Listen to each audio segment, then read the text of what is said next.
మిత్రులా? ఎవరు? నాశనమయ్యే శరీరమా, లేక మీరు చూడలేని తెలుసుకోలేని అమరాత్మలా? పార్థ, ఇక్కడెవరు మిత్రులు కారు, శత్రువులు కారు. అందరిలోనూ ఒకే వెలుగు ప్రకాశిస్తుంది. అదే నీలోనూ జ్వలిస్తుంది.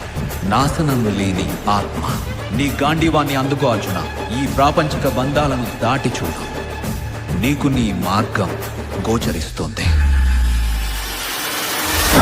ధర్మ సముద్భవ కారణ దుర్బల